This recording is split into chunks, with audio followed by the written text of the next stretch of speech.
dans mes petits papiers, je suis Judith, je suis démonstratrice Stampin' Up dans le nord de la France. Et le projet que nous allons réaliser aujourd'hui, vous l'avez déjà vu sur la vignette de cette vidéo. Moi, je ne sais pas encore ce que ça va devenir. Je vous présente juste les prototypes que j'ai fait. C'est une adaptation d'une carte de la série Fancy Fold Library de Liz Shannon, que j'ai assez librement adapté. Allez, on va voir tout de suite. J'espère que ça ira et que la carte vous plaira. Allez, c'est parti. Liz Shannon appelle cette carte Fold Flat Aperture Frame. Je ne sais pas encore bien comment je vais l'appeler pour ma vidéo, mais bref, il vous faudra pour cette carte un morceau de papier cartonné qui mesure 14 cm sur 29,7 sur toute la hauteur d'un papier A4. J'ai changé les mesures. Vous pourriez aussi utiliser comme mesure 14,85. Là, j'ai choisi de rester avec les 14 cm qui sont l'équivalent de la mesure de Liz Shannon.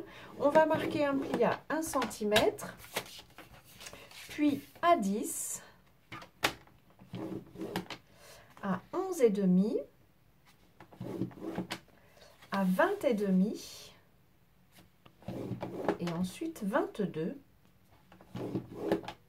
Et c'est tout pour les plis. On va faire cependant des découpes.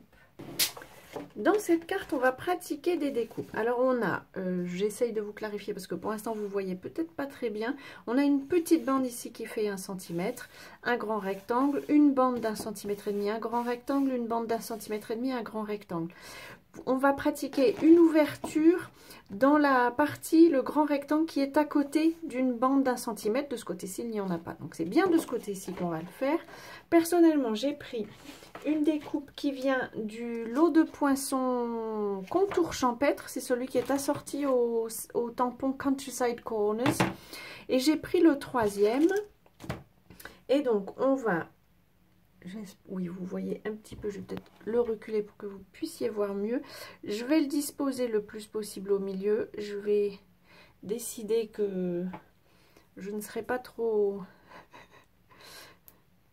mathématicienne. Je ne suis pas mathématicienne du tout, hein, mais pas trop carré. Et je vais accepter que peut-être mon poinçon ne sera pas tout à fait droit. J'utilise un ancien morceau de washi tape, vous savez, des adhésifs de décoration, en tout cas un dont je n'étais pas, c'était pas mon préféré, on va dire, et je l'utilise et je le dispose de manière à ce qu'il soit collé sur l'intérieur parce que c'est la partie qu'on va enlever, donc c'est pas grave si il y a une petite, si ça accroche, ce ne sera pas très grave. Et je vais passer tout ça dans la machine sans aller jusqu'au bout de la plaque. Ça fait craque, c'est normal. C'est que c'est rentré dans le papier. Et ensuite, je ressors tout de suite. Parce que si je fais passer toute la plaque, je risque d'avoir une marque sur mon papier cartonné. Et j'ai pas très envie. Donc ça, c'est la première découpe que je fais. Je vais en faire une deuxième à l'autre bout. Donc là, sur le grand côté, mais celui qui n'a pas de bande d'1 cm à l'autre bout. Et je vais utiliser cette fois-ci, alors cette partie-ci n'est pas obligatoire. Moi, c'est quelque chose que j'ai trouvé très joli qui est sur le projet de base de Liz Shannon. Et j'ai utilisé un des poinçons du lot qui s'appelle Bordures Incontournables. Donc vous en avez plusieurs, certaines qui peuvent très bien servir pour des enveloppes. C'est joli comme tout si vous voulez décorer vos enveloppes.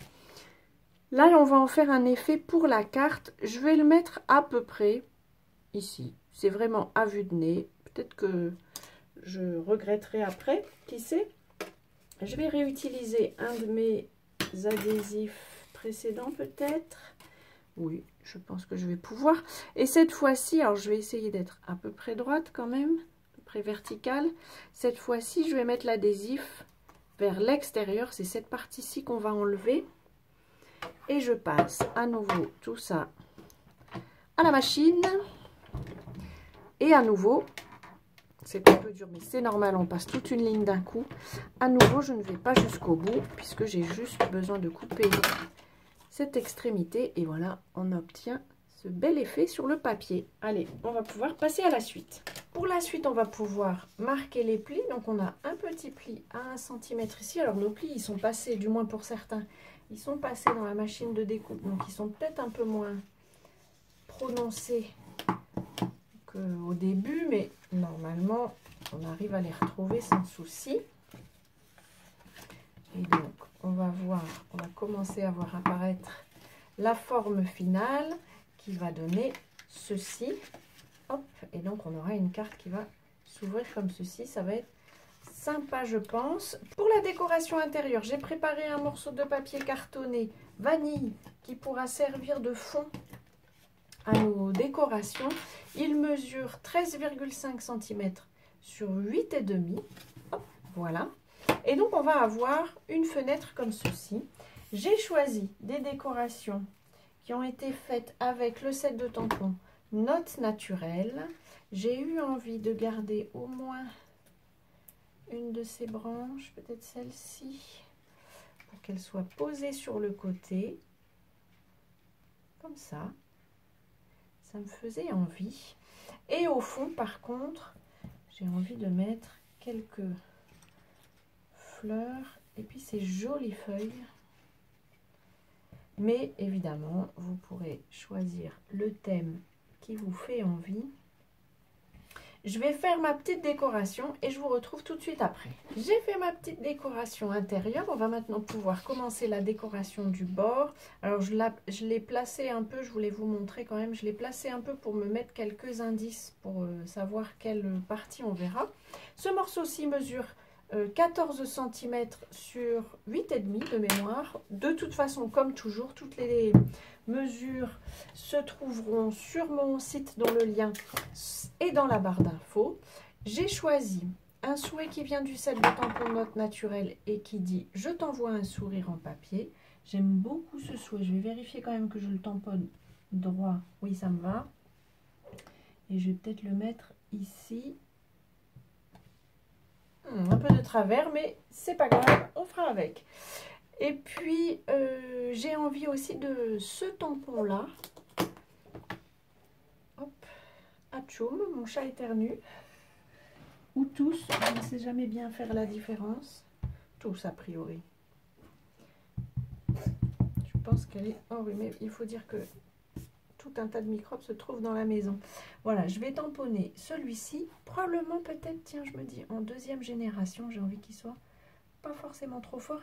Et puis, qu'il dépasse un petit peu sous la décoration. C'est ce que je cherche. Ce sera normal si on ne voit pas tout. C'est un petit élément. Voilà, je m'amuse avec ce set de tampons qui est nouveau pour moi. Je n'ai encore pas fait grand-chose avec. Je fais des essais. Je vais donc gommer les marques que je me suis faites. Donc, vous voyez, l'encre Stampin' Up, elle sèche vraiment très vite. On peut rapidement passer à autre chose. On n'a pas besoin d'attendre. Je vais rattraper ma carte et on va maintenant pouvoir faire tous les encollages. Je vais mettre un filet de colle Tombow. C'est ça qui est bien avec cette colle, c'est qu'on peut vraiment doser la dose de colle qu'on met. Doser la dose, oui. Et puis, alors j'aplatis mon pli et j'aplatis ma carte ici. En fait, c'est exactement ce qu'on cherche, d'avoir une carte qui va pouvoir s'aplatir et rentrer dans une enveloppe si vous souhaitez l'envoyer. Et donc, quand je la redresse, hop, elle se remet pile comme il faut. Et ici, je vais faire la même chose. Je vais pouvoir encoller le bord. Par contre, je vais mettre plutôt où il est de l'adhésif. C'est scellé, juste parce que je pense que je le préfère pour ce genre de choses. Même si de l'adhésif